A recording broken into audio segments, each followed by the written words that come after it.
Class is in session once again, hitting the books. Pub Sports Radio, Monday, October the 25th. Ian Cameron and Conor Mack, your first look at the football week ahead in college football. Throw in a little NFL as well, but mostly about college football for the week ahead. Talk about all the weeknight games as well as several of the marquee games taking place on Saturday. Definitely looking forward to that. So without further ado, let's get right into the games. We'll start, as always, with Thursday night college football. We got more Sun Belt, Fun Belt Thursday night action. We've been seeing this routinely, and we have another Sun Belt game this Thursday night. Troy taking on Coastal Carolina. We've got Coastal minus 18.5 point home favorites here. The total 52.5 across the board. The first the thought process for me when I looked at this game, and specifically this total, is the total looks light to me. 52.5, especially when you look at series history between the Trojans and the Chanticleers. 4 straight overs. It was a 42-38 game last year between these two teams. 80 points scored. The year before that, 36-35 for Coastal Carolina. 2018, 45-21, 66 points. And the lowest scoring game of the bunch was 2017, 42-17, Troy, 59 points. So in all instances, we've seen 4 overs. We've got a total of 52.5 here in this game. Could there be some weather issues there Sunday night or Thursday night rather, potentially? So you may want to keep that in mind early in the week. We'll have to wait and see. But, right now the first thought is this total's pretty low. From a side perspective, you've got Coastal Carolina seeing their undefeated start to the season upended by Appalachian State last week in a 30-27 loss. It's going to be interesting to see how, Jamie Chadwell gets his troops rallied, if you will, following the first loss of the year. I don't think it'll be that difficult. I don't envision this very, very experienced Coastal team as one that, they lose their first game. Now the season's going to go in the tank for them. They can't bounce back. They're going to be down in the dumps. No, I don't envision that happening for a national TV game on a Thursday night at home. I think they've got a good chance to bounce back here. They'll probably get their share of points against Troy's defense, which has given up a minimum of 23 points in 4 straight games. On the flip side, though, we are seeing, the Coastal defense facing this Troy offense, which, has put up points in each of the last 2 weeks. I kind of like the quarterback change Troy's underwent. Gunnar Watson is back at the quarterback spot now again for Troy, and he's played pretty well. Very experienced, 3 touchdowns, no interceptions, completing 72% of his passes. So I think Coastal gets theirs. I think that Troy can contribute to the scoring as well. I'm probably not going to be involved in the side, but I'm definitely interested in looking to the over here at 52.5. What do you think here, C-Mac? Yeah, I'm interested more on the side. I want the points here with Troy. I know Coastal's back home, but I wasn't impressed with him. That defense fell flat. Bryce was able to just go all over him, especially in the second half, really the second quarter on. Troy was an under team to start their year, but you're right. They've had a couple overs, and Coastal to me has been an over team all year. I think the number's right there. I think it could get over, but I think this is too many points. I know Coastal will be back home, and they probably win this game, but I think Troy's in it. At 18.5, I think there's way too many points here. All right, the second Thursday game in college football, South Florida, East Carolina, ECU, 9.5 point home favorites, 56.5 the total. That's 2 weeks in a row for me, Conor. I don't know. I think you might have been on them too last week against Houston with East Carolina as a big double-digit underdog. Very good effort from ECU. It looked like the game was starting to get away from them. Of course, this game was very late starting. Delayed by hours in the area there. So it didn't start till, it was supposed to start 4 p.m. Eastern. It didn't start till after 7 p.m. Eastern. It was a good 3-hour delay. They finally got going. And it was a good back and forth game against a Houston team that was really firing on all cylinders going into that game. Holton Ahlers and the offense rallied in the fourth quarter from a double-digit deficit, and ended up basically going from 24-10 to tie game at 24 with 2 really good touchdown drives in a row. The game went to overtime, and unfortunately East Carolina touchdown Houston, but East Carolina gets stuffed after that. They needed a touchdown. Houston gets the stop on 4th down, and Houston gets the victory 31-24 in that one in overtime. But now we're seeing East Carolina in a different type of point spread role here now, the one that we don't usually like them in as much, laying 9.5, 10 points here in this game against South Florida. And look, South Florida now, they had the bye week. Before the bye week, things have been pretty bad for them. I mean, they got romped by NC State, Florida. They got bombed by SMU right before the bye week. But I'll tell you what, they changed quarterbacks. They went to Timmy McClain. They covered as dogs against Tulsa, lost by 1. And then last week against Temple, even with Temple off a bye, South Florida dominating Temple 34-14, outgaining them by almost 300 yards. Nothing fluky about that performance. They were able to get the ground game going with Kelly Joyner, Jaron Mangum, extremely efficient running the football, which was good to see for this South Florida team. And that's going to be the key here. Can they run the football with success? And East Carolina's run defense has been okay. It's not been great. I mean, they've given up 150 rushing yards, 4.2 yards per carry as well. So the South Florida offense, 2 games out of the bye, they've clearly fixed some things. They're definitely executing better on the offensive side of the football. So my first thought in this game is a lean to the over, but maybe I get involved with I haven't considered a bet on South Florida yet this year. I might here in this game. They've certainly got, sometimes with these bad teams, when they come out of the bye week, there's no life, there's no energy, there's no spark. We've clearly seen a spark here from South Florida, and maybe that's enough to keep them competitive here. What do you think, CMAC? USF, ECU? Yeah, it's 2 weeks in a row.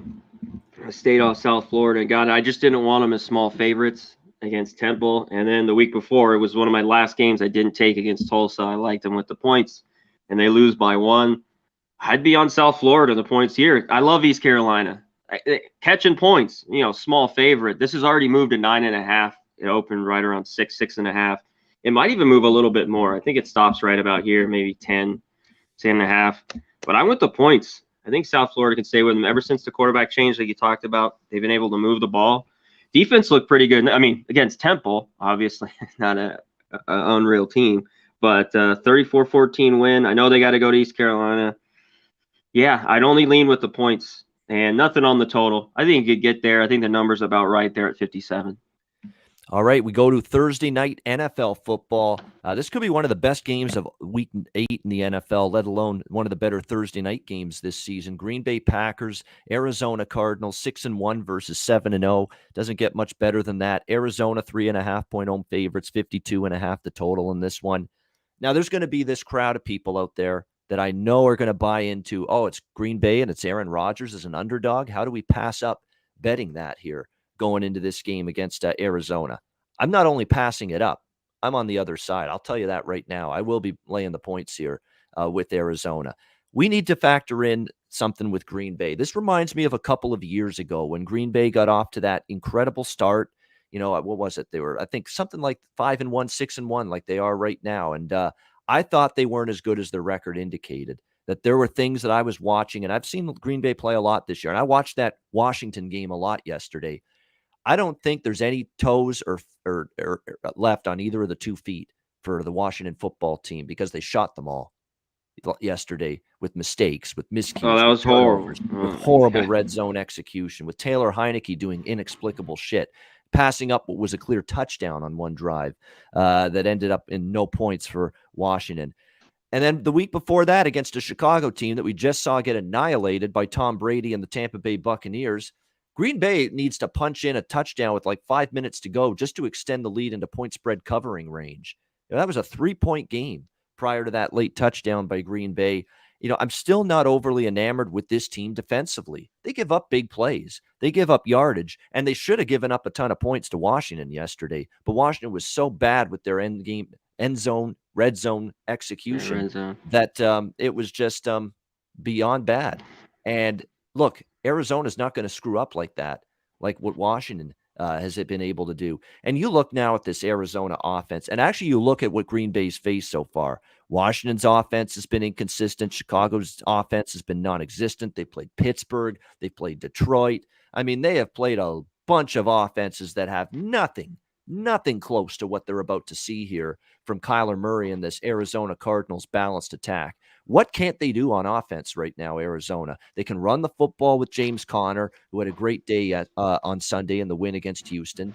And look, they were really flat in the first quarter, but Houston was just so bad they couldn't do anything about it. And eventually Arizona score a touchdown. And they roll. Yeah, from that point on. But what can't they do on offense? They can run the ball. You've got an incredibly loaded group of receivers with DeAndre Hopkins, Nuke Hopkins, Christian Kirk, A.J. Green, who got into the act yesterday. Oh, and now you just acquired in a trade, one of the better in the last 4 or 5 years tight ends in the NFL, and Zach Ertz, who when he's healthy, he can still perform, and he got in the end zone for a touchdown in his first game with the Arizona Cardinals yesterday. I think this is a completely huge, massive, gigantic, whatever words you want to use, step up in class for the Green Bay defense on the road, and I don't think they're ready to handle it. You look at it, Chicago barely got by, Washington 24-10 when Washington's going up and down the field and just can't put points on the board. So a bit of a misleading final score there. They played Pittsburgh, who's got no offense to speak of in terms of consistency. Detroit. I mean, it's been a weak slate for this Packers defense, which I think is okay. I don't think they're a great defense, and I think they're about to be, I don't want to say exposed, but I definitely think that they're going to have their troubles here on the road on a short week. I've been Team Arizona from the beginning this year, taking them over their win total to win the division, to win the NFC, to win the Super Bowl. I've been backing them a lot this year, and you better believe I'm on them again here. So Arizona for me. Conor, Mac, what do you think here? Pack Cardinals.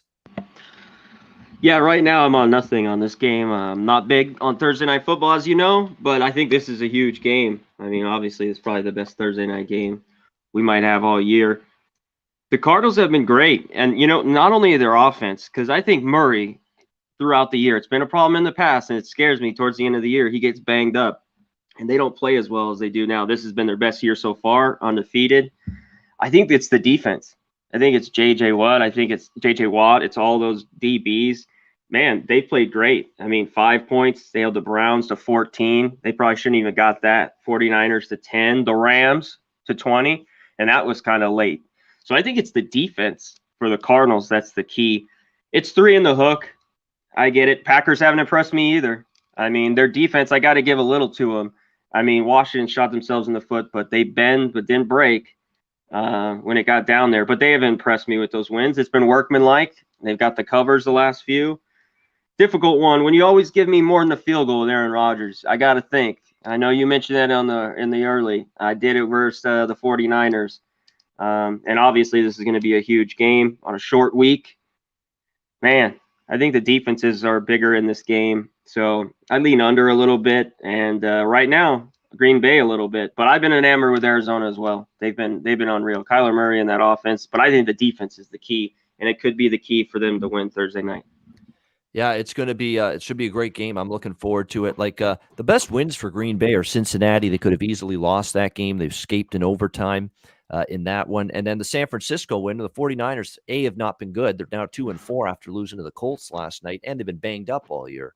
So I don't even think that win's all that special if you're Green Bay. So not at all. So that's why I think this could be where for Green Bay, this is going to be the best team on their schedule so far this year. And all Arizona's done. What more do you want from Arizona in terms of big games and good opposition? Look what they've done. Smack Tennessee on the road. That win looks even better with what we've seen from the Titans the last couple weeks. They beat the Rams 37-20 on the road. Not just beat them down. Yeah, kick their ass. Beat them down. Cleveland on the road 37-14. And I know they had injuries, but Baker Mayfield played that day. And they just I just don't understand this hesitancy people have to buy into Arizona. I've been buying in from day one this year, and it's treated my bankroll very nicely making that decision. So I'm back on the Cardinals 6-1 ATS. Yep, exactly right. And look, they were flat as flat can be in the first quarter against Houston yesterday, but they managed to overcome it like good teams do, and they still put that game to bed decisively against the Texans, and I think they will beat Green Bay, I think, here on Thursday night. All right, let's go to Friday college football. Navy and Tulsa. Tulsa, 10.5-point home favorites, 47 the total here in this game. Navy, I worry about this kind of spot here for Navy because, usually with the service academies, Conor, we don't buy into letdowns. We don't buy into hangovers. These kids are wired differently, for the military training and all that.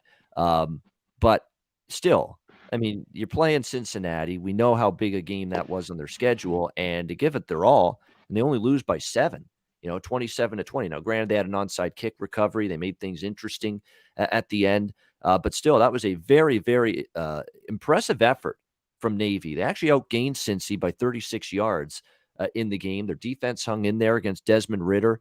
and the Bearcats offense. So it's absolutely it was a great effort from this Navy team. And now trying to back that up here against Tulsa, who are off a bye week and should have a little bit of momentum now after 2 straight wins against Memphis and South Florida. It could be a little bit difficult for that Navy offense here in this game, especially when you factor in that Tulsa, the strength of their defense, they've been torched through the air. Secondary hasn't been good, but that's not how Navy beats you. That's not how Navy executes offensively. They look to run it with the triple option, and Tulsa's run defense, their numbers against the run are pretty good. Last 3 games, 136 per game allowed on the ground and 3.8 yards per carry. So pretty solid numbers here for Tulsa. I don't really like this situation here for Navy, and neither do the betting markets, because this opened 9.5 and it's up to 11 now with Tulsa as home favorites in this game. A fresh, rested Tulsa team. And keep in mind, Connor, these bye weeks, the later we get into the season, these late October, November bye weeks in college football, they're like finding treasure, newfound gold, whatever you want to call it, because these teams have been playing for 8-9 weeks in a row.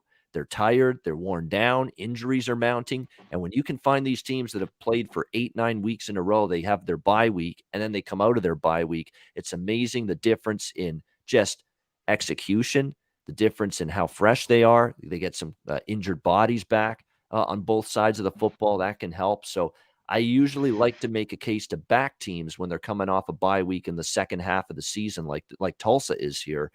Do I want to lay 11? I'm not sure, but I can tell you right now, I do not want Navy in this spot. So it would be the favorite or pass. What do you think here, Connor? I don't want Tulsa. That's just a pass for me. If I can't get there with the favorite, I think 11's a little bit too many. I know it's tough for Navy. One thing, they were on the line of scrimmage. They ran all over Cincy. I mean, they were manhandling them, especially early. What I want to look to is the total here. I think this total's light. Every total's been in the mid 50s, and they've gone over it all year long. Now we got a 47. They think Navy held Cincy down, that this game's going to stay under. That was 27-20. They'd be right on this number, 47. I think this is over. I just think it's way too light of a total at 47. Tulsa's been in the 30s all year long, and we've seen Navy at times that defense struggle, especially against passing. The DBs aren't very good in the secondary. So I like the over here, 47. I think it gets over. Yeah, I think it could too.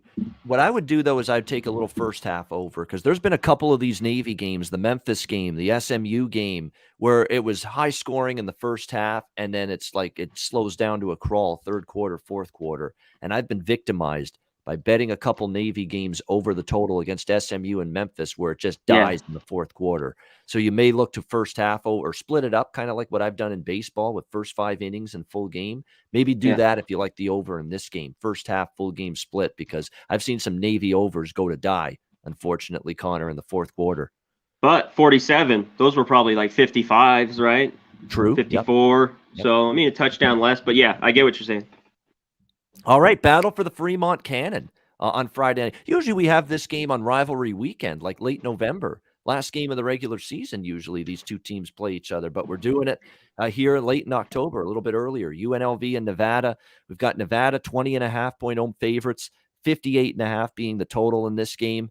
The Nevada Wolfpack, tell you what, that was a great football game against Fresno, back and forth. I was happy, very happy with that late score by Nevada. It not only got them the cover, it sent the game over the total. And I had both of those bets in that game. 34-32 loss to Fresno. Really great quarterback display and battle in that game. Jake Haener and Carson Strong for their respective teams. Really was impressed with the way both of them played in that game.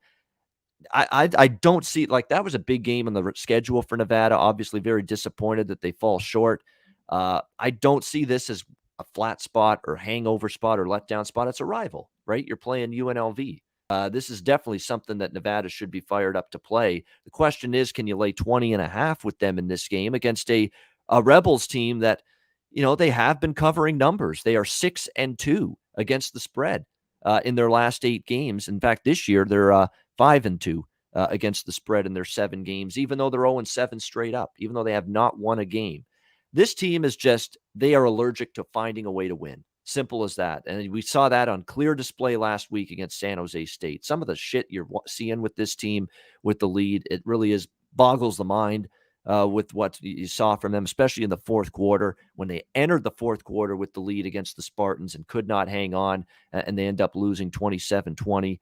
At some point, Conor, for Carlos Arroyo and this UNLV team, just losing and being so close week in and week out, eventually it's going to take its toll. And eventually you would think, man, you can't get over the hump and they get blasted. But it seems like week in and week out, Conor, they're right in the game and lose. They're right in the game and lose. And I keep thinking, man, this could be the week where they just fall off and their spirits are crushed. And yet they just come back the next week and they keep on battling and, being right in the game. So in a rivalry game, getting this many points, I'm crazy as it is to say, I'm leaning UNLV here at this kind of number, getting this many points. And I don't love this offense by any stretch. Friel was pretty sketchy, at quarterback last week for this UNLV team. He was better, though. I'll say that 240 yards through the air. His completion percentage certainly was better than it was in some of his previous starts.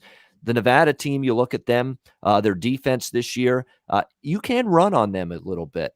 And that's the one thing that would probably concern you a little bit if you're Nevada here, because UNLV's probably got to run the football if they're going to have any sort of success on offense. This is not a prolific passing attack by any stretch of the imagination. So in a rivalry game, that's a lot of points. UNLV's hung in there against a lot of teams lately. Utah State right in the game. San Jose State right in the game.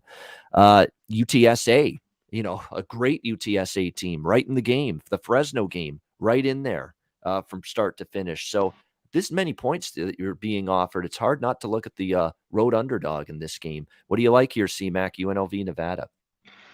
Yeah, I think it's a boatload of points. One thing, you went through it. I mean, UNLV just can't win football games. It's they have a fourth quarter problem. I don't know what it is. Conditioning, coaching, they just fall apart. I mean, to be up 20-13 and just fold, give up 2 touchdowns. And a lot of people, San Jose covered. You didn't cover with UNLV there. So other than that, then they got blown out with Iowa State. I won't count the Eastern Washington, but they covered all those other ones: Arizona State, Fresno, UTSA, Utah State. I think it's too many points. I watched the whole UNR game, Fresno State. I still think they have problems defensively.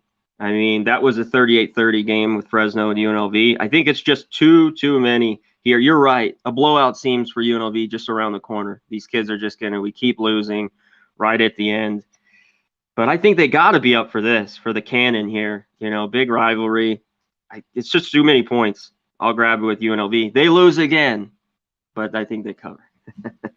They lose again, but they cover. That's basically been the MO for UNLV until last week. I mean, if you had UNLV plus 6 last week, that's brutal.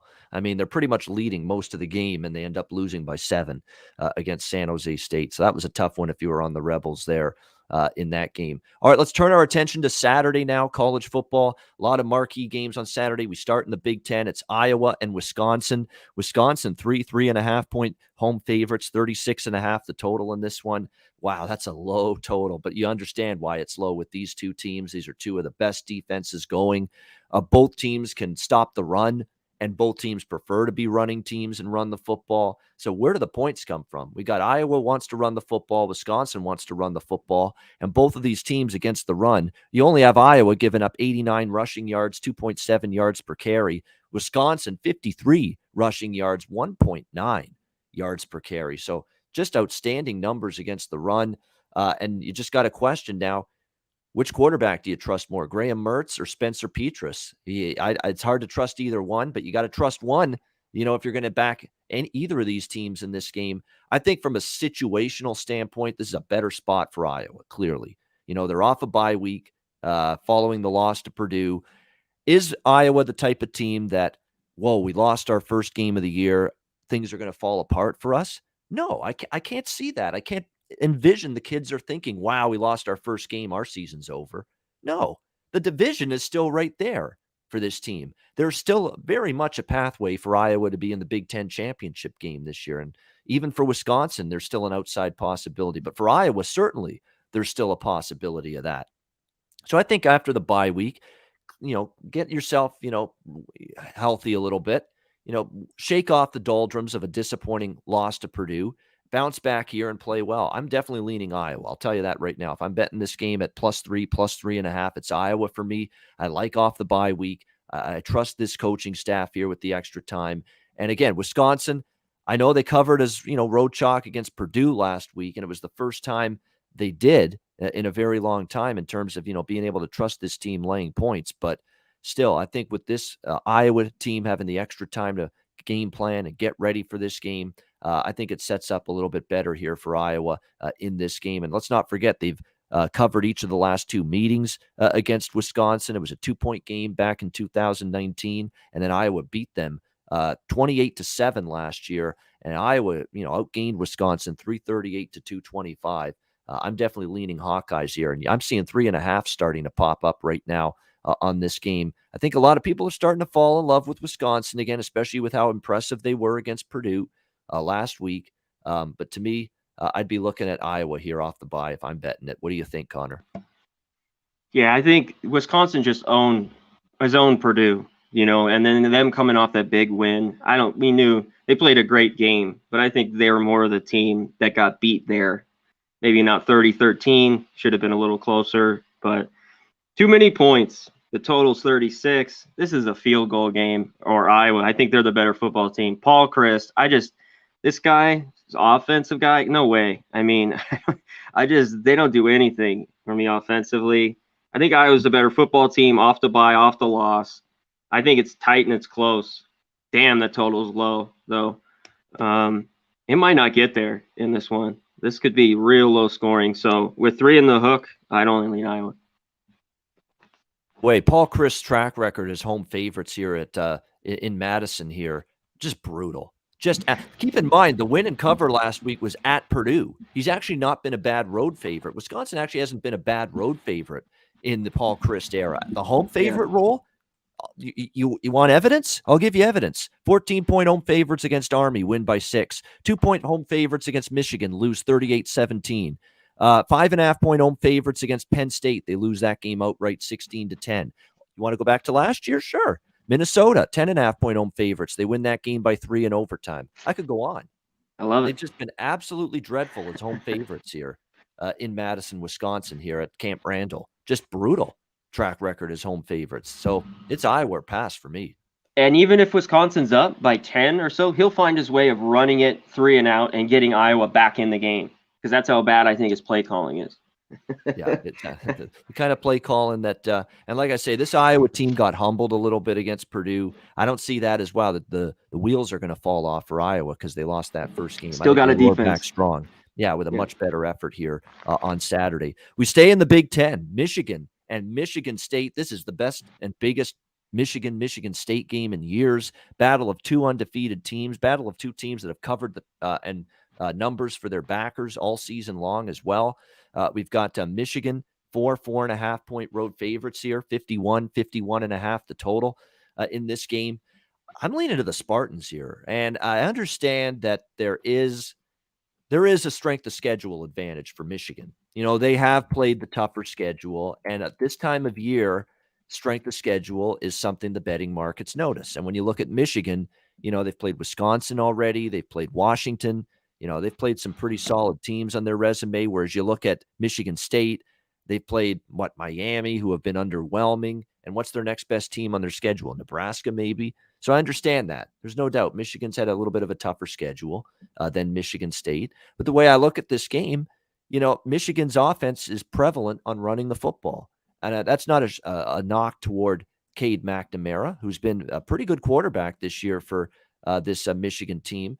But having said that, the guy's only throwing for like 129 yards in the win against Northwestern last week. He's not lighting up the scoreboard through the air or the passing yardage through the air.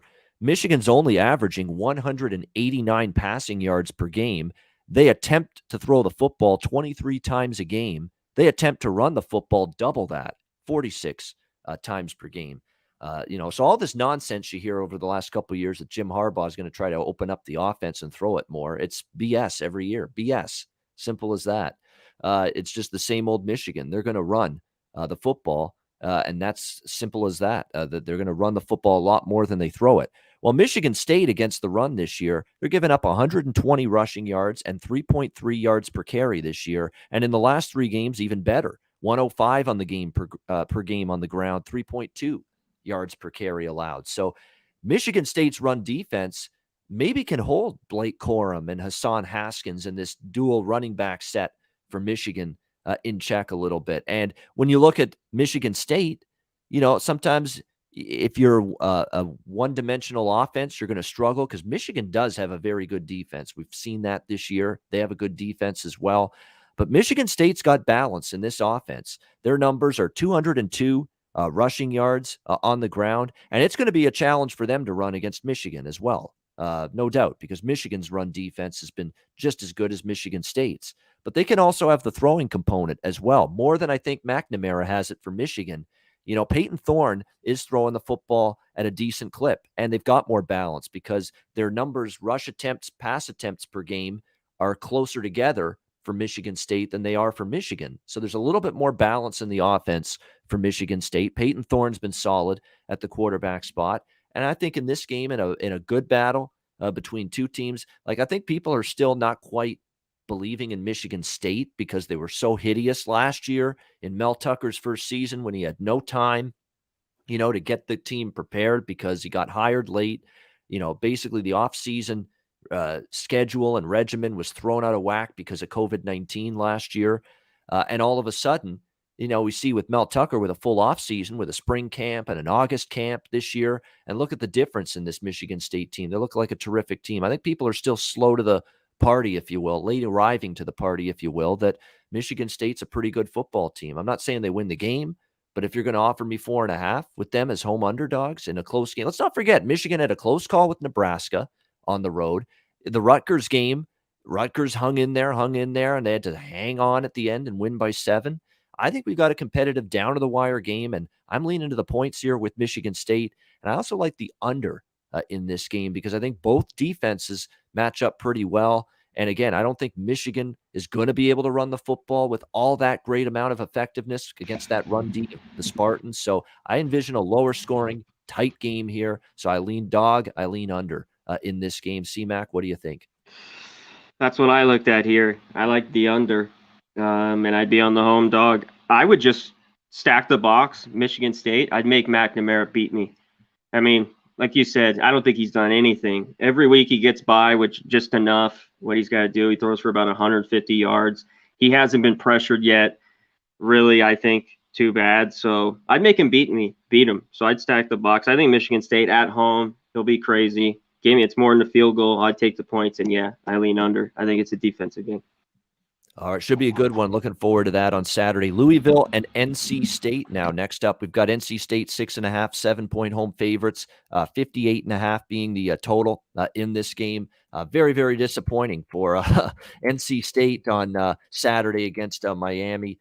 But sometimes you get that from NC State. We start to get excited. Things are going well. They beat down Boston College, which actually isn't a win that looks as impressive after what I saw from BC against Louisville on Saturday. But NC State losing 31-30 to Miami, a Miami team that was really going through some problems before that game. It's disappointing for sure. A big setback in the ACC divisional race here if you're NC State. Now they're going to have to try to bounce back here from that against Louisville. And you start to look at Louisville, again, there's questions about who have they played so far. I mean, they played UCF, was probably the best opponent, Wake as well. And actually, Wake is a very good opponent. And they lost that game by 3. They lost by 1 to Virginia, and they beat Boston College 28-14 on Saturday. Malik Cunningham now, he's back to Malik Cunningham. He's playing well, but it was more about the run game for Louisville on the weekend. He ran the football extremely well, 133 rushing yards for Cunningham, combined with Travion Cooley as well, chipping in 112 rushing yards. They absolutely ran amok against Boston College's defense. I was stunned by that because Jeff Hafley, you expect better from that because Boston College's defense under Hafley's been solid, but they just were ripped apart by the ground game, by the rushing attack of Louisville in that game. And the one thing that's going to be difficult here for Louisville is getting the run game going. They run the ball a whole hell of a lot more than they throw it. And NC State's only allowing 193 rushing yards per game, 3.2 yards per carry. This is difficult for me, Conor. The spot says NC State. The matchup says NC State. Bounce back. They stop the run. If Louisville can't run, they can't score. I actually kind of believe that. But at the same point in time, you got to lay 7. And Louisville's had a knack of hanging around in games lately and being right there at the end. So I think from a matchup and spot perspective, it's NC State. But I think from a point spread value standpoint, it's Louisville. So I'm kind of torn. At this point, I've got no action on the game, and I might not have any when this game starts. What do you think, Conor? I don't either. I think the value's with Louisville as well. Not only all the games lately they've lost really tight by 1. They lost by 3 to Wake. 2 games they could have won, and then tight ones even when they won. Last week was decent, 28-14. But NC State's back at home, and it's like you said, it's NC spot. They're really good at home. That's why I stayed off them. I wanted to play NC State against Miami, and something just told me don't do it on the road. Don't play them, and they ended up losing. So I'm glad I stayed off. This one's tough for me. I'd lean the points Louisville, and I might not play this one. So yeah, I'm with you. This is just kind of a pass for me right now. I have not. He's been better throwing the ball, Cunningham, a little bit, but he's not at the point now where if you can't run the football, he can carry it for you offensively through the air, throwing the football. And that's my concern here, because NC State's no joke with their run defense. And, if they have issues, especially at home, and where they have the win against Clemson, they played their best ball at home. So fascinating game. We'll see how it unfolds. Speaking of Boston College, they're next up. Boston College, Syracuse. Syracuse 4.5, 5.5 point home favorites, 51.5 the total. The line's moving in Syracuse's direction, and I agree. I'm riding the Cuse again. Cashed a ticket with Syracuse plus the points against Virginia Tech last Saturday. They ended up coming back and winning. They found something in this Garrett Schrader kid at quarterback, the Mississippi State transfer. He's getting better and better each week, which is good to see for this Syracuse team. And I thought the poise they showed on the road to come back in that football game against Virginia Tech, I was impressed. They deserved a win, too. They outgained Virginia Tech, yards per play and total yards. And that is now 6-0 against the spread for Syracuse in their last 6 games going into this game. And for Boston College, I was willing to give Boston College a chance against Louisville plus the points Saturday. And once that game kept on going and going, I'm like, I'm done trusting Dennis Grosel to be anything close to what Phil Jurkovec was at quarterback. Yeah, they can't score right now. He is absolutely not. Yeah. He is a shell of what Phil Jurkovec is at quarterback, and they miss that guy badly for this Boston College offense. They have no passing attack. He's making bad decisions, inaccurate, wayward throws with Dennis Grosel, and that's the issue right now. The offense has really scuffled and suffered. More and more I see Grosel, the more I see a mediocre to below average quarterback. And I'm not trusting that on the road here against a surging Syracuse team that, if anything, CMAC, after all those close losses to Clemson, Wake, and Florida State, finally winning one of these close games. If anything, I think it should benefit Syracuse. It should be, wow, we finally won one. Let's see if we can turn this into a streak. It's a reasonable enough number, laying at 5.5, which is the current line. I'm back on the Syracuse bandwagon again. I've been on them a bunch. I think I was on them in a lot of the 6-game ATS streak. I was on them in pretty much all of them. I took them against Florida State. I took them against Wake. I took them against Clemson. And I took them against Virginia Tech. And I'm going to take them again here today. What do you think? Or on Saturday, I should say. I'll be back on the Cuse. Conor Mack, what do you think?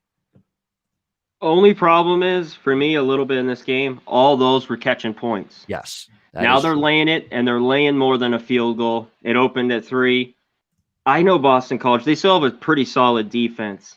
I just think it's gotten bumped up now to 5, and they got to lay it and win by margin at home. I lean with them. They played really well, but they played a ton of close games. The last 4 have all been by 3 points. 3, 3, 3, and then 5.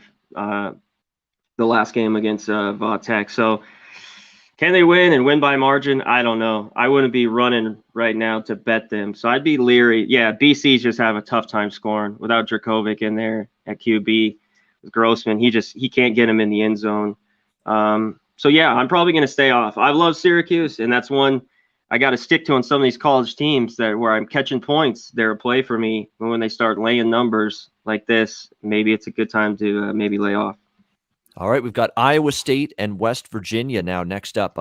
Iowa State 7-point road favorites in Morgantown, 47.5 being the total here in this game. So we've got evidence of Iowa State playing three good teams this year. Iowa, they lost. Baylor, they lost.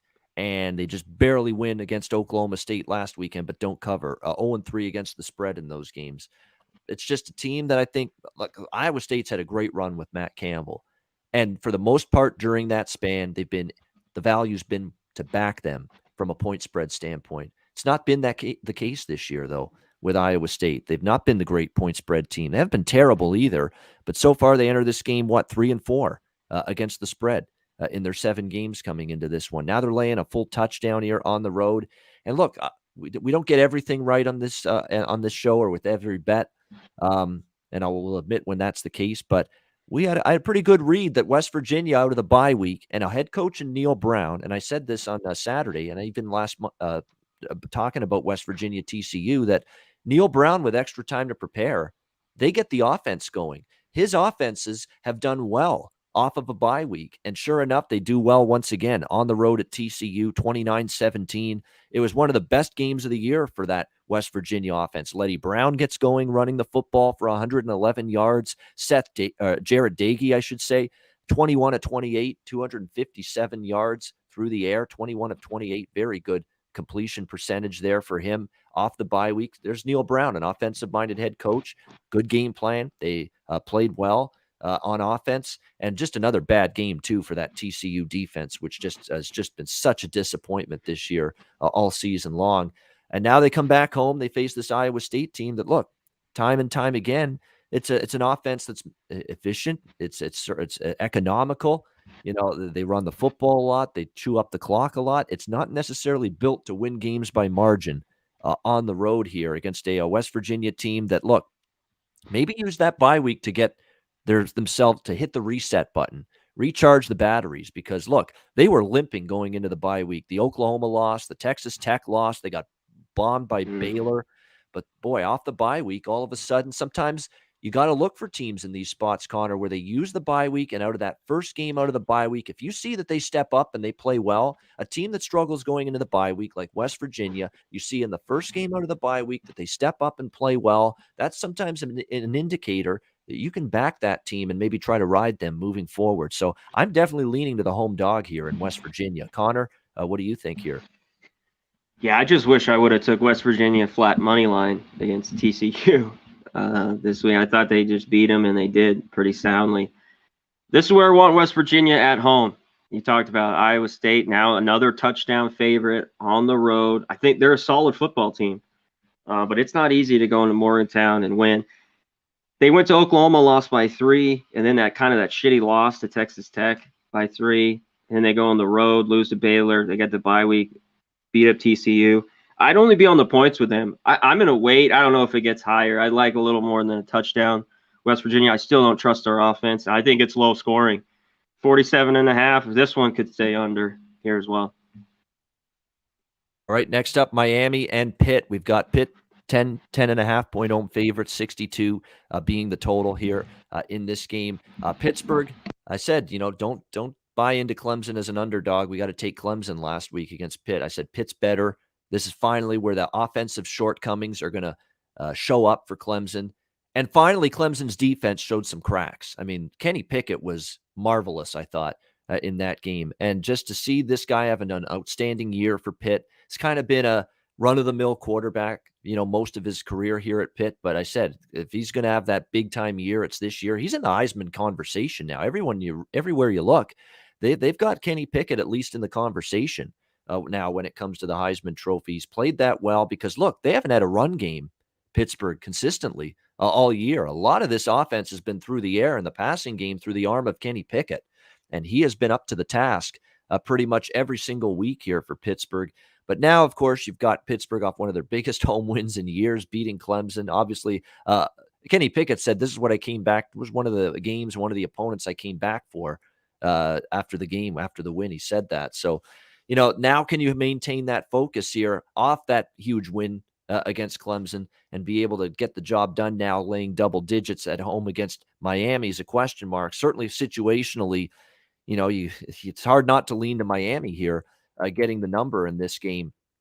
And look, Van Dyke, who's now, of course, the quarterback at Miami with De'Aaron King down for the rest of the year, he's shown you a little something last week. That's a good NC State defense. He went 25 of 33, 325 passing yards, 4 touchdowns, no interceptions. You really can't play much better at the quarterback position against a real solid NC State defense than Tyler Van Dyke did last week for the Miami Hurricanes. They were able to run the football with Jalen Knighton pretty effectively as well. This could be a dangerous game for Pitt. I'm not saying Pitt's going to lose, but we have seen evidence, where they had the road win at Tennessee, and then the next week that was their one loss against Western Michigan. We'll see if they can withstand prosperity, because obviously they know they can win this conference now, be in the ACC championship game. But again, with Miami, we're looking for some signs of life from this team out of a bye week. They had the pre-bye week loss to Virginia, 30-28, and out of the bye week, Conor Mack, they nearly beat North Carolina and cover. They lose by 3, but they cover. And then they beat NC State in the 2 games out of their bye week. So it's like a little bit of a revitalized Miami team a little bit. So I lean to the points here with Miami. I think this game could go over the total as well. Pitt's offense, Pitt's still been trending over most seasons, or for most of the season. It stayed under against Clemson, but that's more Clemson's offense being absolutely terrible. I think we get back to the higher scoring ways here in Pitt games. So I lean to the dog and I lean to the over in this game. What do you think, Conor Mack? That's where I am in this one. I think at Miami, they've been able to move it. Their defense is still bad, and it's not old Pittsburgh team where they run it.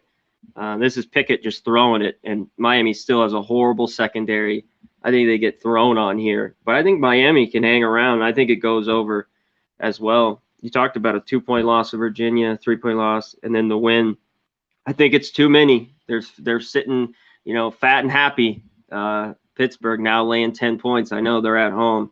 I think Miami can cover the number here, and I see points. That's the only way to go. I only thought that, that stayed under. I took the under in Pittsburgh, but that was because of Clemson. I thought they kind of dictated, and it ended up staying under, and they easily won. But I think it's back to the over train and points this week. Yeah, I agree. I think I like the over even more than the side, because I've got a soft spot in my heart for Pittsburgh because I took their win total. I backed them a lot this year. I don't want to go against them and take Miami, but I'd still have, if I had to bet a side, I'd still have to take Miami here, given the spot. But I like the over even more, I think, in this game. All right, we move on now to the next one, Virginia Tech, Georgia Tech. We've got Georgia Tech, 4-point home favorites, 55 the total. I think Virginia Tech is tostitos, done. I really think that this team, I don't want to say let go of the rope, but man, if you're going to let go of the rope, you're going to do it after 2 of the most gut-wrenching losses you're ever going to see with this Virginia Tech team the last couple weeks or the last 3 weeks. The Notre Dame loss was a bitter one. They get rolled by Pitt. Syracuse, they battle back strong, and then they just cough it up late, that late touchdown drive for Syracuse to give Virginia Tech yet another loss, their 3rd straight loss. They've been burning money hand over fist. 3 straight home losses, 0-3 against the spread their last 3 home games, 0-5 against the spread overall. Their only win against no wins against an FBS opponent during that 5-game stretch for Virginia Tech. I mean, the season really is falling apart and Justin Fuente's probably not coming back after this year. You got to believe this could be it for him as head coach of Virginia Tech. Now, can you lay points with Georgia Tech is a question that you have to ask yourself. But, at least with Georgia Tech, they beat Duke. They got a bad game against Pitt, but a lot of teams have had a bad game against Pitt. They battled Virginia 48-40 last week. Defense got ripped apart, which concerns you. But I don't know if Virginia Tech's offense is capable of doing that here in this game against Georgia Tech. This, to me, is just, I've been fading Virginia Tech a little bit lately. The prices, now they're going on the road too. And let's keep that in mind. At least Virginia Tech's shown up once in a while at home. Now they got to go on the road after 3 just demoralizing losses in a row. Keep in mind, this team's only a true road game of this year. It's hard to believe. The end of October, they've only played 1 true road game this year, Virginia Tech. It was at West Virginia, and they got pretty much dominated in that one. The final score was flattering to Virginia Tech. So right now, I'm leaning to the Yellow Jackets here, laying the points. Conor Mack, what do you think? Yeah, I've got this thing with Georgia Tech, though, this year. I think I'm going to stay away. This was the game I looked at, and I want no part of either team. I don't know what Georgia Tech's going to show up If they take care of the ball, if Sims or whoever's in a quarterback, if it's him, if he takes care of it, I think they can win. Their defense still gives up points. But, man, Virginia Tech, 3 straight losses at home like you talked about. Now they got to hit the road. Maybe it'll be good for them. I'm just going to stay away here. Oh, it's obviously already moved Virginia Tech. I mean, they're -4. Just a game I'm going to pass. Yeah, nothing wrong with that. And I don't know if I'll bet it yet either, but I'll just say right now, Georgia Tech or nothing for me in that game. All right, next up, Florida State and Clemson. Clemson 10-point home favorites, 46.5 the total in this one. I think I got to look toward the Noles here. I really do. This could be that game. Now this is where, reality sinks in for this Clemson team that's used to competing for national championships, that's used to being in the playoff. Well, guess what?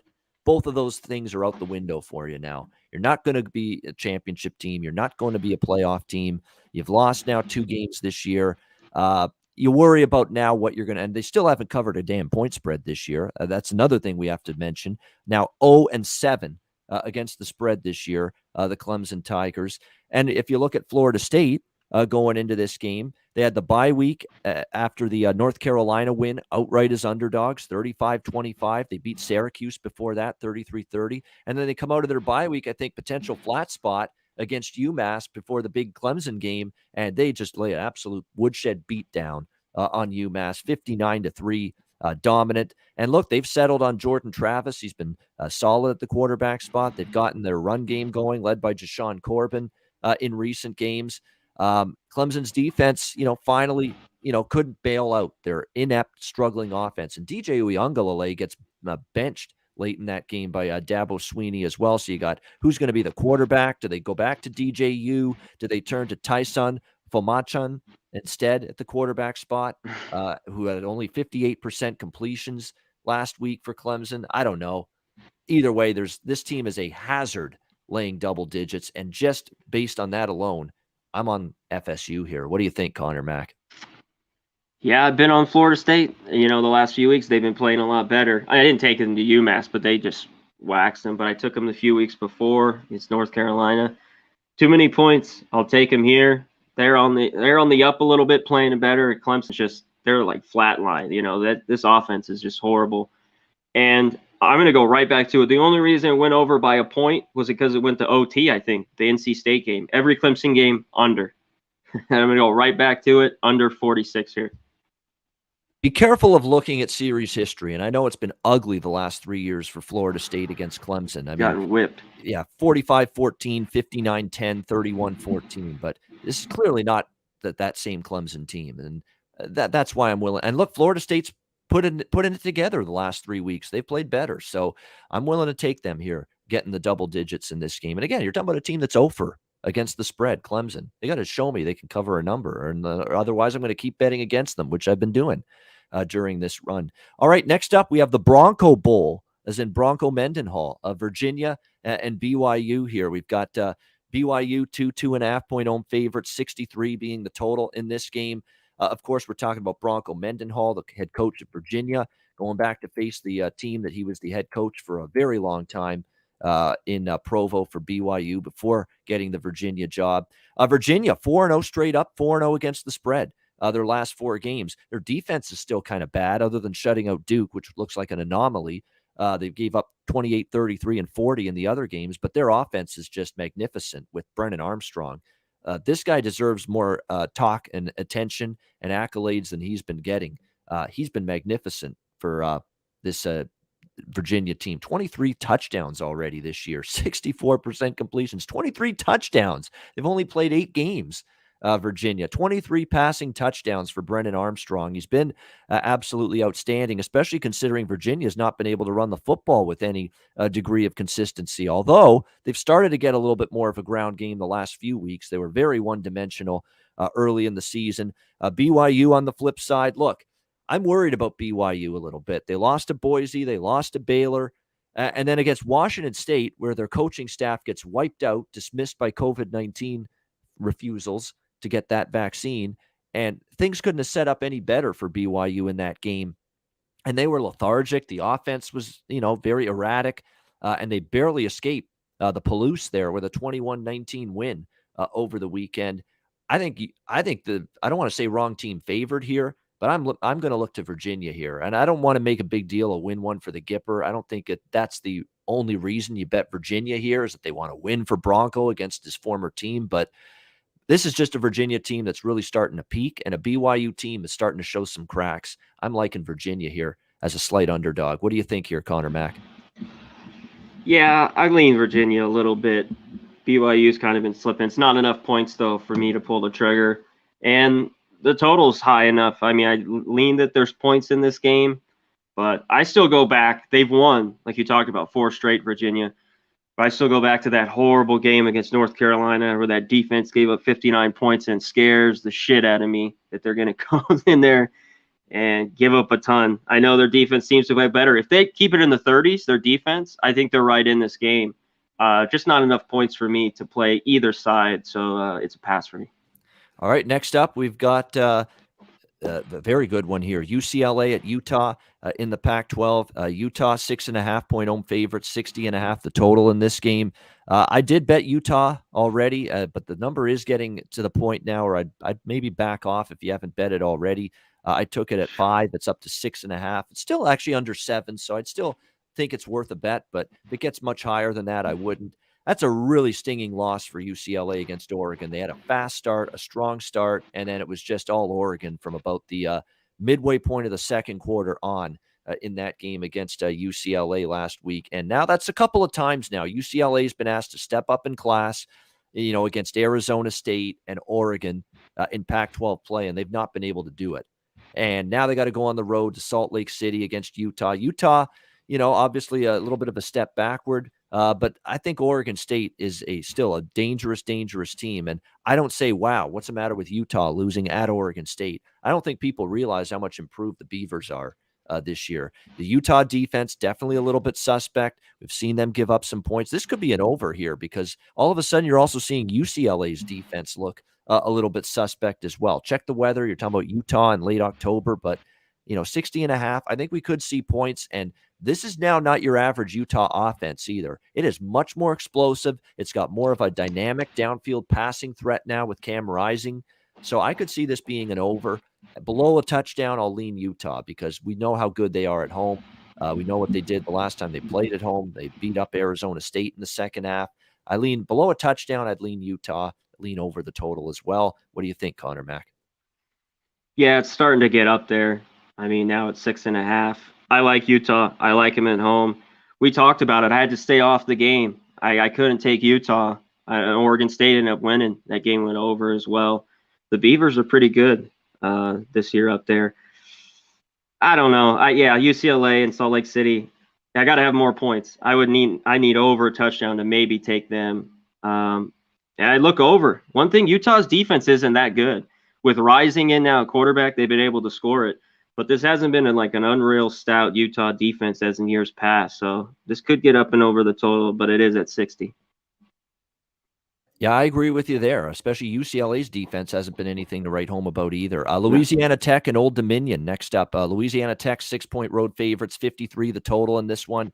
Nothing on the side here. Again, Louisiana Tech, I thought maybe the underdog trend would come through for them, but that was not the case. UTSA is just too good.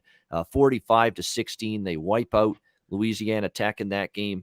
Louisiana Tech, a little offense has gone downhill a little bit.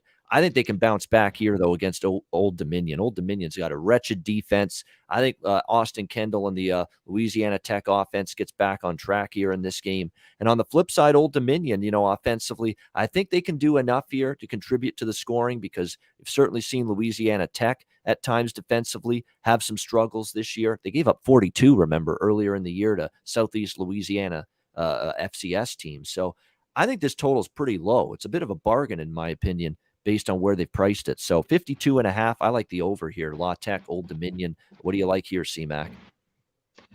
This is a stay off for me. I'm just going to stay off La Tech till I catch a big number with them maybe at the end of the year. I just now going on the road, even against Old Dominion, I think they can get it done. And yeah, I'd lean over a little bit but that offense has kind of hit a snag. I mean, the horrible game against UTEP and then just 16 against UTSA. And they scored right away. They scored like the first play of the game. They didn't do much after that. So La Tech's a stay away for me, especially as a favorite on the road I'm going to wait till I catch points with them later. All right, we have Purdue and Nebraska. Nebraska 7.5-point home favorites in Lincoln, 49.5 the total in this game. I'm leaning to Purdue here. I know Purdue disappointed me last week. I took them against Wisconsin, but they're back in a road underdog role that suits them. Remember, that's where they got the big upset win against Iowa. Against Notre Dame, they didn't cover, but they really hung in that game for a while, and we're +5 in the yardage margin and only minus 0.8 yards per play.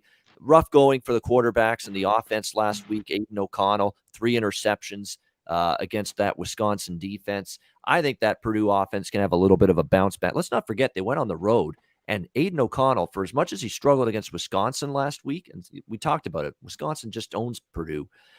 He went on the road and lit up that Iowa team pretty well through the air. A very good Iowa defense the week before. So I think he can have similar success. Are we really ready? And Nebraska does have the bye week coming off the bye week. That is in their favor, but they lost 2 going into the bye week. You look at them as favorites, not necessarily someone you can trust. Against Illinois, they lost outright as favorites. Against Minnesota, they lost outright as favorites. It's not a team laying points I trust. Their one cover as favorites in Big Ten play was Northwestern, who are obviously way down from where they were last year. So I'm looking toward the +7.5 here with Purdue, even though Nebraska's home off a bye. I usually don't like going against teams in that spot, but that's just, to me, a few too many points. What do you think here, C-Mac?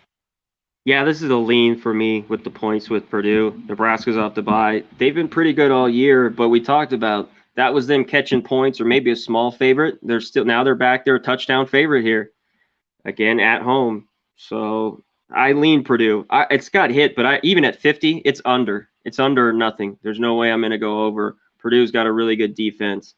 Nebraska can keep it tight. So even at 50 right now, I'd still go under this total. Yeah, it could be low scoring as well. Yeah, TCU, Kansas State. We have Kansas State 3-point home favorites, 59.5 the total in this game. TCU, the wheels continue to fall off for this group, and I've been right along for the ride of those wheels falling off for TCU. We cashed a ticket with West Virginia against them. We cashed a couple of tickets lately going against this TCU team. We had Texas against them. We had SMU against them. We had Cal against them. Most of them with them as favorites. They're now underdogs here in this game, but I think they're going to be in trouble to win this game as well. I mean, K-State, give them credit, rallying back to beat Texas Tech 25-24. That was a rough start for them, but they got the game back on the tracks again for them, and they ended up getting the win in that game. And at least with Skylar Thompson now back at quarterback, they've got a little bit of a passing game and a little bit more of a balanced offense, which is the key. And it doesn't matter what offense has faced TCU. Anybody's been able to move the ball. Everybody's been able to move the ball against TCU's defense. One of the most disappointing defenses for any team this year, considering everybody thought this was going to be one of the best defenses for Gary Patterson, and it has been nothing close to that for the Horned Frogs. So -3, the current price. I'm leaning to the Wildcats here, laying the field goal at home. What do you think here, C-Mac? Yeah, if you like K-State, get it now with the 3. There's already some 3.5s. TCU with a horrible defense on the road. They can't cover numbers at home. That defense is so bad. Not that I'm crazy about Kansas State. Big win, though, to come back and beat Texas Tech as Texas Tech jumped out on them, and to come back to win 25-24. So I'd only lay it at home, the 3, the field goal with K-State. All right, Kentucky and Mississippi State. We've got Kentucky 1-point road favorites, 47 being the total here in this game. It's a fascinating matchup. Mississippi State, they've had a little bit of everything this year. They've had some really good performances. You know, they beat NC State earlier in the year, although they were a little bit turnover margin helped them out a little bit in that game. They beat Texas A&M, which is a very good win. But they've also had some bad losses. LSU, Alabama, they get crushed. They barely hang on and beat Louisiana Tech. They lose to Memphis. So it's been all over the map for Mike Leach's team. The bottom line is, you know, when they play a team that can stop or is pretty good in the secondary, that's where the struggles could be for them. And Kentucky's only allowing 200 yards per game on the ground, or through the air, I should say, Kentucky, which is good against this Mike Leach air raid attack that they like to employ. And you look at the spot for Kentucky, you know, they lost 30-13 to Georgia, but off the bye week. I still think they're better than Mississippi State. They're only being asked to win the game on the road. I think their secondary can match up well against that one-dimensional air raid offense of Mississippi State. I'm liking Kentucky here to pick them against Mississippi State on the road. What do you think, C-Mac? Man, I don't know here. This is a game I'm going to have to think about. This was one that when you sent me, I really hadn't have anything. I like Kentucky. You've liked them a lot more this year. I think Mississippi State, though, has been pretty good. It won't be easy to go in there and win. I have nothing on this one. I want to take Kentucky, but it's just a lean for me here. All right, next game on the slate, Texas Tech and Oklahoma. We've got Oklahoma 20-point home favorites, 67.5 the total in this one. The Oklahoma Sooners got a scare from Kansas last week in that one. Not a surprising, a battle that Kansas put up in that game as Oklahoma gets by them 35-23, 38-point favorites. Obviously, didn't come close to covering the number. And hey, look, Caleb Williams, all the hype, all the attention. He didn't have one of his better games. Only completed 15 passes for 178 yards and an interception. So, for some reason, this potent, electrifying Oklahoma offense, after putting up 55 against Texas and 52 against TCU, kind of sleptwalked a little bit, or were sleepwalking a bit through that game against Kansas. That's a lot of points to be laying against a Texas Tech team that, obviously they had a tough second half and they lose to Kansas State last week, but they've been, for the most part, competitive. Other than the TCU loss, they lost by 21 in that game. They beat up Kansas 41-14 a couple weeks ago. They have the win against West Virginia. I mean, Columby's been okay. He's definitely not what Tyler Shuck would be before he got injured, but he's been all right moving the football for this Texas Tech team. Oklahoma, by the way, they've got their bye week next week, and then they're at Baylor coming out of their bye week. So is this a team kind of like the Kansas game? They might just be looking to win and move on. So I'm not looking to lay this many with Oklahoma in this game. Total 67.5. You could always get a bunch of points from Oklahoma because you never know what Texas Tech defense is going to show up one week to the next. But you got to get some Texas Tech to get over 67.5. So it seems like a high total. For me, it's just a small lean to Tech. What do you think, Conor? It's Tech for me, but what Tech defense has shown up. Some games they look all right. Even last week, big games in the 20s against West Virginia. And giving up 70 to Texas. Some of these games, it's like, what the hell? I'd only grab the points. Oklahoma, they didn't look horrible against Kansas. I know they beat TCU by 20, but this is a team that doesn't win by margin. They haven't won by margin in years. I've been taking the points against Oklahoma every week. And at 20.5, it'd only be Tech or pass here. Well, did this Big Ten showdown next up get some of the luster taken off it with Penn State, what they did over the weekend, losing to Illinois in that incredible marathon overtime game? So taking some shine off of this game, but nevertheless, it still should be an interesting matchup. Penn State, Ohio State. We've got Ohio State, 18.5-point home favorites, 59.5 the total in this game. Wow. This seems, part of me thinks this is an overreaction to Penn State losing to Illinois. And look, they were rough in that game. It looked like Sean Clifford of last year, sketchy with his decision making. That was pathetic. Inaccurate with the ball, 19-34, not a good completion rate. They couldn't run the football against Illinois. Give that Illinois defense credit. They stopped the run, and that was key to getting that win against Penn State. They did nothing throwing the football with Sitkowski, Illinois, but they ran the ball down Penn State's throat. I did not see that coming, Conor. Simple as that. I mean, the Penn State run defense has been good all year, and all of a sudden, here's Illinois, of all teams, running for 365 yards against Penn State. I couldn't believe what I was seeing. I mean, the run defense all year was just lights out for Penn State. That's a big-time red flag for me because now you're going to face Travion Henderson, a great running back, a much more balanced attack from Ohio State. They can run it. They can throw it. They can do both well. Look at 33 rush attempts, 32 pass attempts per game, Ohio State. They've got Henderson running the ball. They've got a good O-line. CJ Stroud keeps playing better and better each week. They've hung 59, 52, 66, 54 in their last 4 games. And I think they'll be able to run the football and throw it probably against this Penn State team. And look, Sitkowski couldn't throw the football. Stroud can to Garrett Wilson and Chris Olave and Jeremy Ruckert, the tight end, and all the weapons that Ohio State has on this team.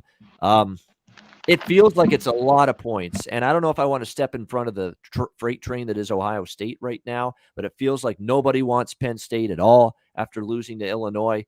It's not a bargain on Ohio State, but I don't know if I'd want to go against them. I do think I'll be in on the over, though, in this game because, look, if Illinois is doing that to Penn State's defense, what on earth can Ohio State do? And look, Ohio State's been getting 40s, 50s routinely here. And look, Penn State's not going to be the defense that Indiana, Maryland, some of these other teams that Ohio State's, run roughshod over with their offense.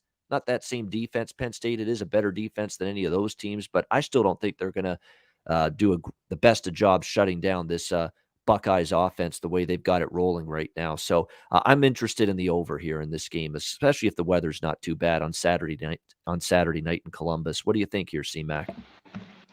Yeah, Ohio State's starting to roll. What I'd look is take them first half. They did it again this last week. I think it's like 4 or 5 weeks in a row. The offense is rolling. They're like fourth best first half team. So I look first half. Man, Penn State, that was ugly. That looked like Penn State. And some games they're hard to watch sometimes. So I'd only be on Ohio State, but I'd maybe look first half. It's not a game. Some of these Big Ten games, it's not my thing. So I'd pass other than that. All right. Next up, we've got SMU Houston. Or pretty much pick 'em here. Pick 'em -1, 62.5 the total in this game. Really, really good game in the AAC. Two of the top teams these are probably the two next best teams in the AAC after Cincinnati for sure. SMU and Houston. SMU still hasn't lost yet, 7-0. Houston is 6-1. This should be a heck of a game. This SMU offense is very, very impressive in my mind, and it's going to be a challenge for Houston. You start to look at their schedule, and I know their defense has played a lot better the last 4 games or so. They faced Rice, they faced Navy, Tulsa, Tulane, East Carolina. They haven't faced anything like the offense SMU has with Tanner Mordecai. And this offense has been very, very prolific and potent this year for the Mustangs. On the other side of the fence, I like the way Clayton Tune's playing. This offense has scored 28, 45, 40, 31 in the last 4 games. They've been able to move the ball extremely well. I think SMU's defense is still a little bit spotty, a little bit suspect at times. And series history, Sonny Dykes versus Dana Holgerson here in this SMU Houston matchup. 65 points 2 years ago, 76 points 3 years ago, 2017, 57. You've seen a lot of higher scoring. Last 2 definitely got into the 60s at least. This total 62.5. Rather than take a side in this one, I actually lean SMU a little bit.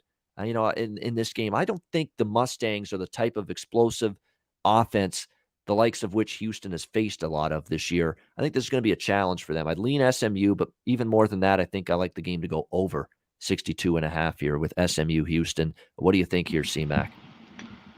This is quick for me. I think that's a coin flip. I mean, these teams seem very similar to me. I'd lean the other way, though. Here at home, I'd lean Houston.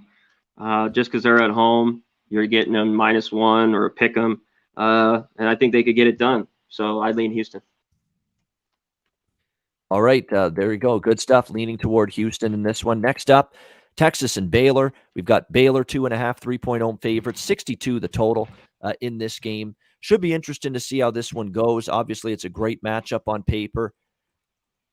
Baylor to me as a defense, I don't know if Texas has one. And I think that could end up being the difference here in this game. I've not been impressed with Texas's defense. Now, both of these teams are off a bye, so there's no situational advantage. Sark gets extra time to prepare, so does Dave Aranda for Baylor. So there's no issue there. But when you see Baylor and the way they've played on the defensive side of the football, I like what I've seen.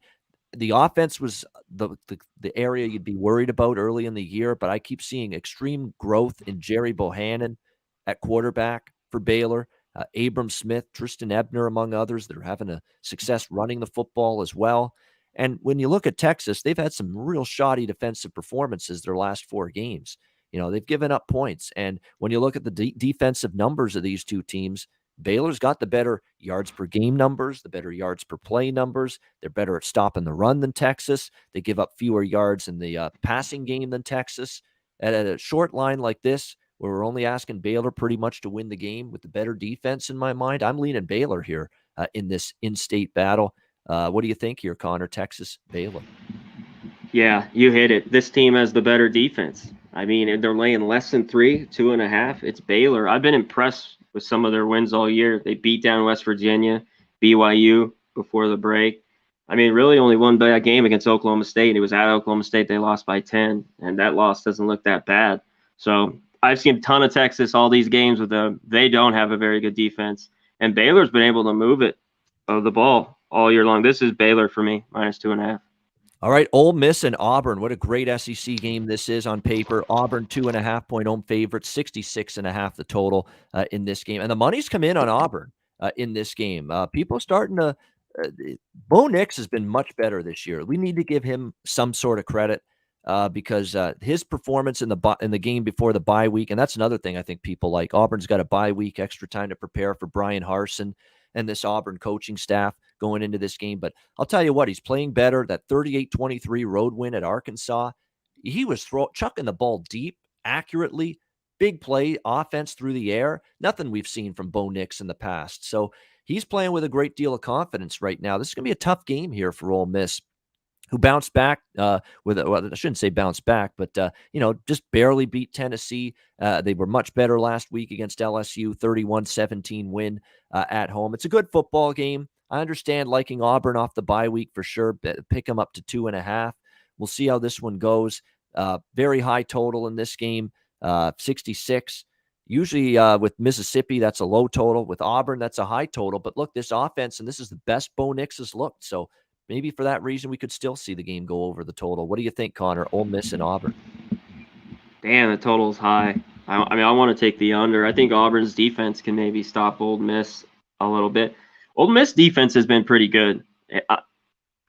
I know Bo Nix had a decent game against Arkansas, but I've seen this guy for too long and the mistakes he makes. So there's just the side I'm just going to pass at 2.5. I still kind of lean Ole Miss, but it won't be easy to go in there and win for sure. We go to the world's largest outdoor cocktail party. I don't know if they still call it that. I don't think they do, but it was for the longest time. Georgia and Florida in Jacksonville, that neutral site game they have every year. Georgia, 14-point road favorites, 51 the total.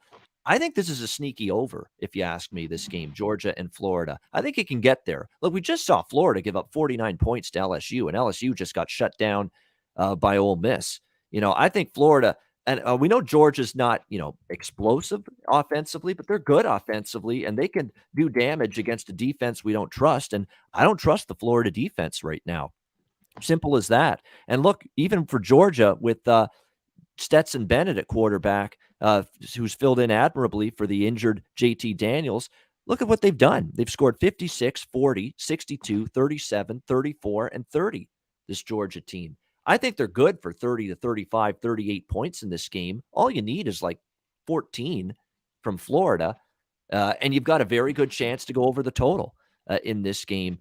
And I think it can get there. Rather than a side, it's a lot of points to be laying in a neutral field with Georgia, but Florida pretty much embarrassed them last year, 44-28. They beat Georgia with Kyle Trask at quarterback. I think Georgia, this is not one game where Georgia may let their foot off the gas pedal. Yeah. They have a chance to punch in late scores. Florida kind of humiliated them last year. They might. So I wouldn't want to step in front of Georgia in this game, but I might bet the over here, 51. I think it could get there.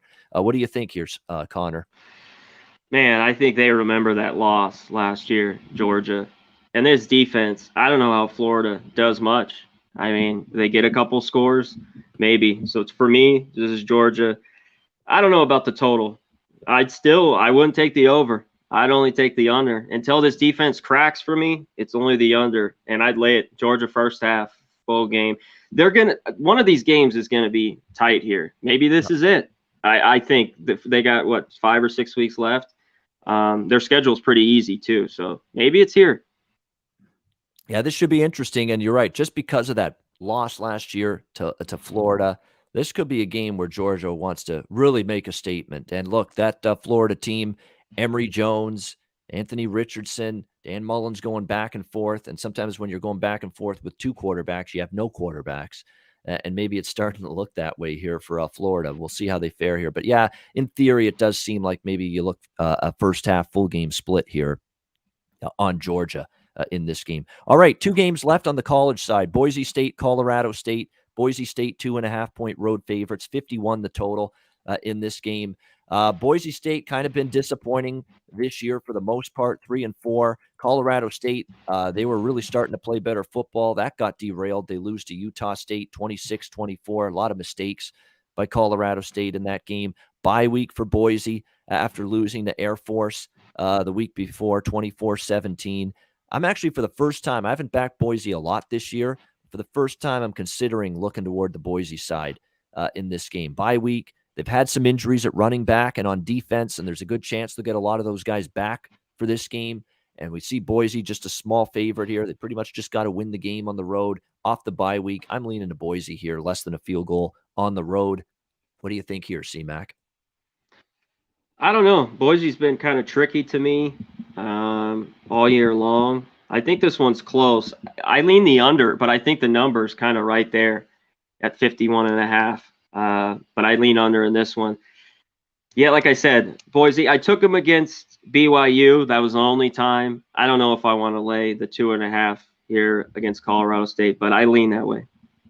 All right, Notre Dame and North Carolina. Notre Dame hosting North Carolina. We've got Notre Dame 3.5-point home favorites, 63.5 the total in this game. Notre Dame, obviously, very impressive last week, 31-16 against USC, winning and covering. They beat Virginia Tech the week before that. We're starting to see Notre Dame start to get things rolling a little bit. I just don't really trust North Carolina. Now, North Carolina's got the situational edge here. Bye week for Mac Brown and for this North Carolina team. So that definitely is going to help their cause in this game. And again, betting markets reacting to that. North Carolina's off a bye, and they've taken the early money. I'm starting to see 3s pop up, 3.5s. Obviously, Notre Dame has had OL issues at times. Quarterbacks have been banged up, but nothing wrong with their offense last week against USC. A very solid game from Jack Cohen throwing the football for Notre Dame. We know North Carolina's defense 1 week to the next, even with extra time to prepare, you can't trust them. I'm looking at maybe this line looking a little bit cheap in my mind to Notre Dame. So I'm looking to lay in the points with the Irish here if I'm going to get involved in it. What do you think here, C-Mac? Yeah, if you can, take the 3 right now. I can't trust North Carolina. I know you've liked the back. I'm constantly fading them. I don't think they're a very good football team. They're not good defensively.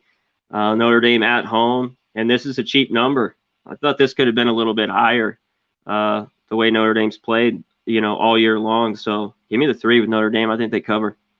All right, looking at Notre Dame here, -3, -3.5 in this one. There you go, everybody. That's the college card. Just briefly, Sunday NFL whip around, if you will. Not a whole lot that I've bet early in the week. Again, later in the season, there's a lot more injuries in the NFL.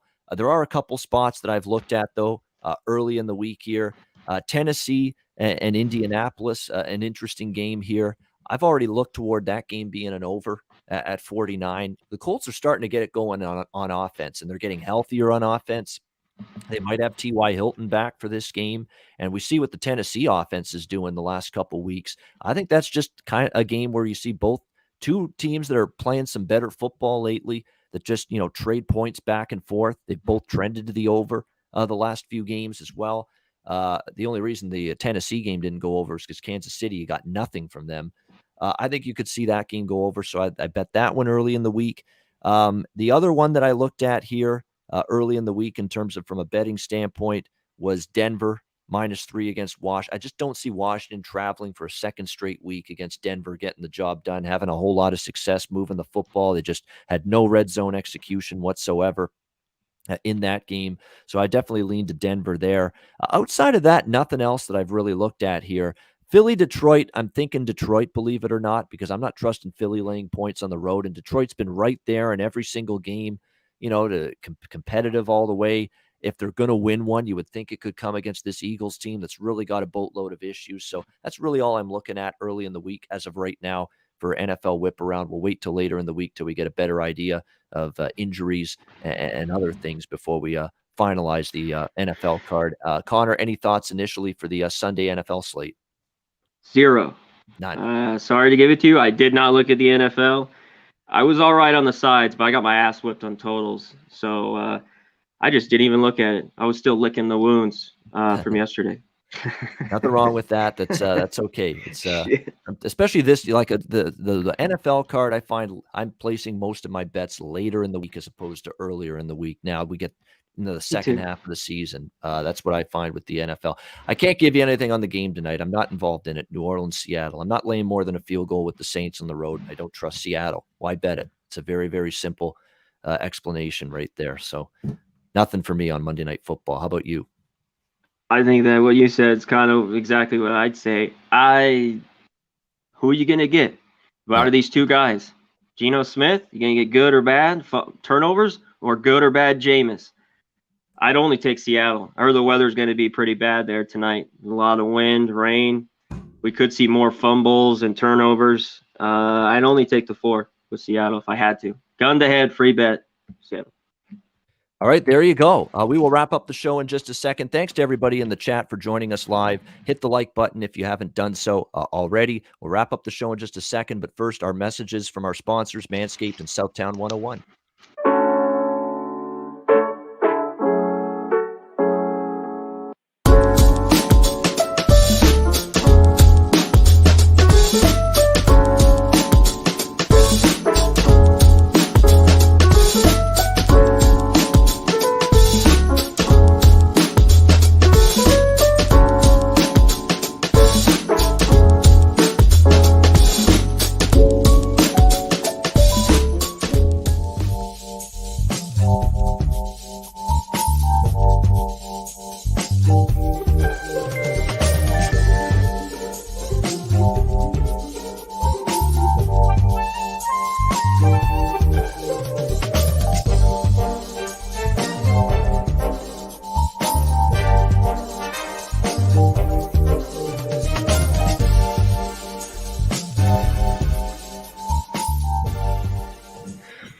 All right, Southtown 101 in San Antonio, Texas. Stop in. Great food, drinks, live music, DJs, and karaoke. Southtown 101. Manscaped promo code PubSports, 20% off your purchase. Lawnmower 4.0 or any Manscaped product. Get 20% off using the promo code PubSports. And mybookie.ag, promo code PubSports. Great time of year. Of course, there's plenty of football left, NFL and college. NBA's underway. NHL's underway. College basketball starts in 2 weeks. It is a great, great time of year. So get involved. Sign up for an account. mybookie.ag. Bitcoin accepted currency for your deposit as well. And use the promo code PubSports. All right, that's a wrap on another edition of Hitting the Books right here on Pub Sports Radio. Conor, final thoughts before we say goodbye? No, thanks for joining us. We appreciate it. Shout out to the chat. All our guys in the chat. Don Ricci, Wyatt Chapman, everyone, Maxwell Smart, Max on Record, Nathan Cerna, everyone that came, Joyce, Brad Hunt, Turnsey, everybody, Jacksonville Zoe, everyone, all the guys, appreciate it. Thanks for joining us on this Monday. Yeah, I find doing this show all season long on a Monday has really cleared the mind, gotten you ready and what you're looking at for the weekend in football. So it's been good. It's been good for the handicapping process for me, at least, doing this show. Me too. Every single Monday. No question. You feel a little bit more confident about your early week opinions after you talk them out here on this show. Good stuff. I will be back at the 4 p.m. Eastern, 1 p.m. Pacific with NBA Pub Hub. It'll be me, Dutch, Ski, and Trotwam. Join us for that. We'll break down the Monday NBA card. We've got lots of stuff on the channel. We've got Jimmy and Bebsy tomorrow night, the first look at the NFL. Clint, Diehard MMA podcast tonight, right here on Pub Sports Radio. We're going to have some stuff with Razor Sharp and some horse races, live streams going on throughout the week. So all kinds of stuff, DFS stuff. Make sure you're tuned to Pub Sports Radio. This is a 24/7 haven of content. So make sure you stay subscribed to the channel and tuned in to Pub Sports Radio. For Conor, Mac, I'm Ian Cameron. Have a great week ahead. Enjoy the football, enjoy the games, and good luck. Cash some tickets, and we'll see you again right here next Monday. We'll do it all over again, 1 p.m. Eastern, 10 a.m. Pacific, and we'll hit the books right here on Pub Sports Radio.